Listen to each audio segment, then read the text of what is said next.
नमस्कार, TV Asia के हिंदी समाचारों में आपका स्वागत है। मैं हूं आराधना तुंगारी। खबरों के सफर को आगे बढ़ाने से पहले एक नजर डाल लेते हैं आज की सुर्खियों पर।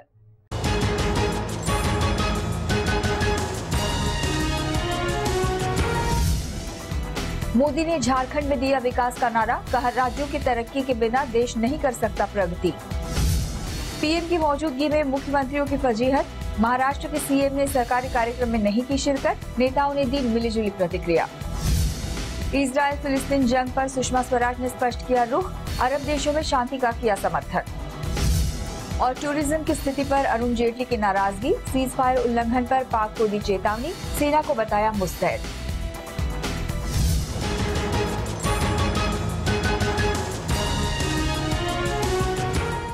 अब खबरें विस्तार से। खबरों की शुरुआत करते हैं विकास के ऐलान से। भारतीय प्रधानमंत्री नरेंद्र मोदी ने आज झारखंड में बिजली परियोजना का उद्घाटन किया, जहां उन्होंने कहा कि राज्यों का विकास किए बगैर देश का विकास संभव नहीं है। वहीं उनके इस कार्यक्रम में राज्य के मुख्यमंत्री हेमंत सोरेन के खिलाफ हुटिंग की घटना भी देखने को मिली। भारतीय प्रधानमंत्री नरेंद्र मोदी का विकास रथ आज झारखंड पहुंचा। मोदी ने एक सरकारी कार्यक्रम में शिरकत करते हुए राज्य की जनता को उन्हें प्यार, समर्थन और शक्ति देने के लिए धन्यवाद कहा। प्रधानमंत्री ने झारखंड वासियों को संबोधित करते हुए कहा कि दिल्ली की सरकार राज्यों की अनदेखी नहीं करेगी, क्योंकि राज्यों के बिना देश की प्रगति नहीं की जा सकती। दिल्ली में बैठी हुई सरकार का ये कन्विक्शन है, ये हमारा विश्वास है, अगर भारत को आगे बढ़ाना है तो हमें राज्यों को आगे बढ़ाना पड़ेगा। हम राज्यों के प्रति उदासीन रह करके, राज्यों की उपेक्षा के करके कभी भी भारत को आगे बढ़ा नहीं सकते हैं। प्रधानमंत्री ने कहा कि झारखंड को गरीब राज्य माना जाता है, लेकिन इस राज्य के पास हिंदुस्तान का सबसे समृद्ध राज्य बनने की क्षमता है। उन्होंने ये भी कहा कि केंद्र सरकार ये सुनिश्चित करेगी कि देश में विकास की नींव हर दिशा में रखी जाए। सरकार का सपना है, पश्चिम हो या पूरब, उत्तर हो या दक्षिण, भारत का विकास संतुलित होना चाहिए।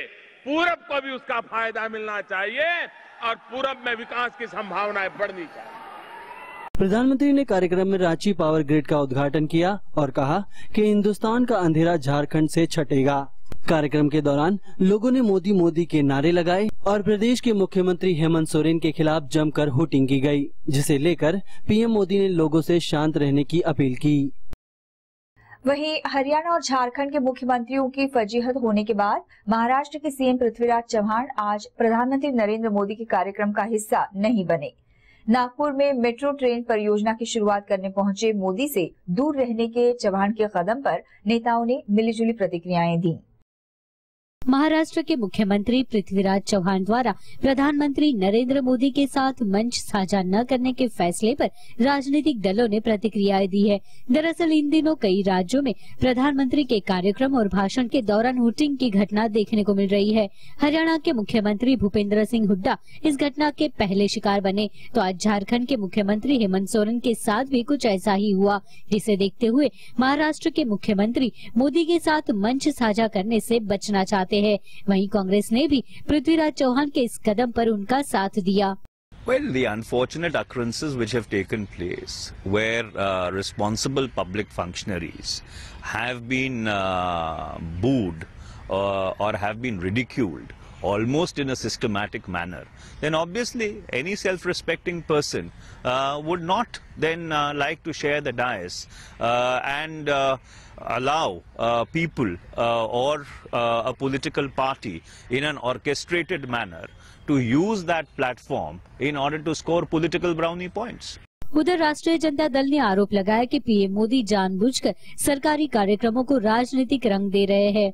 Prime Minister should understand the distinction between an administrative program which belongs to the whole of the nation and a partisan program which, or a party-based program.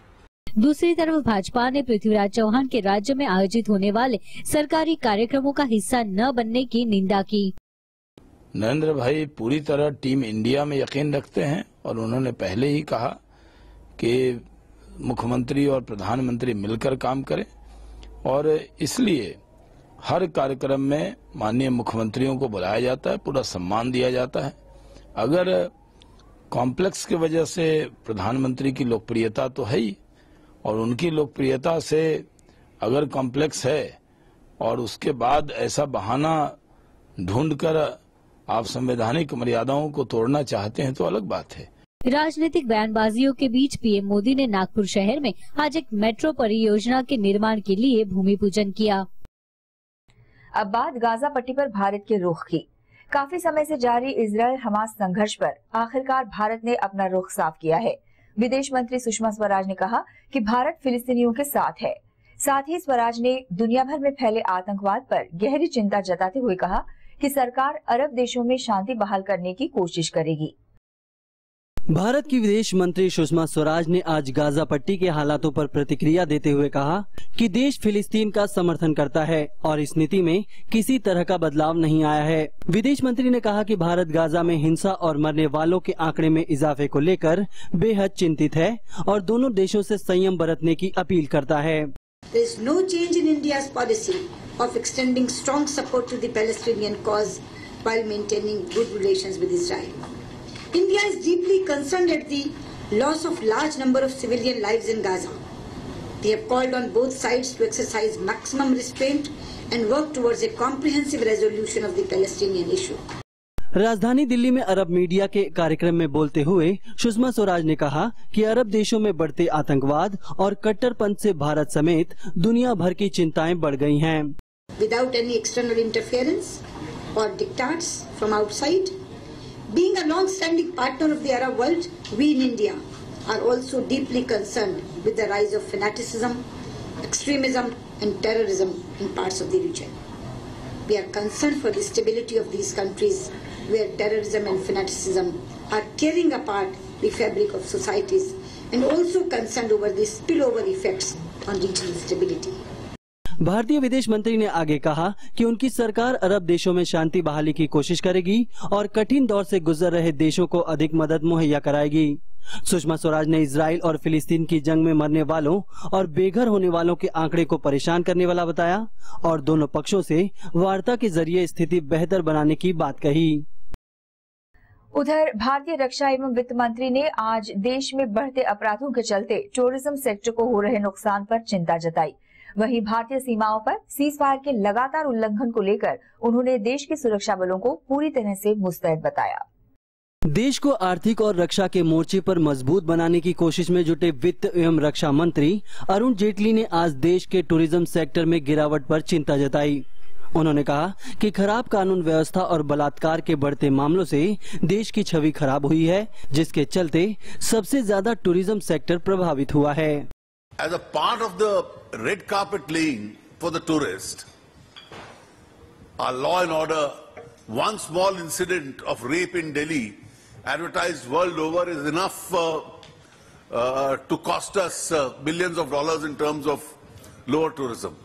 Jaitley ने टूरिज्म सेक्टर के परफॉर्मेंस पर भी नाखुशी जताई और कहा कि भारत जैसा देश सैलानियों से भरा हुआ होना चाहिए।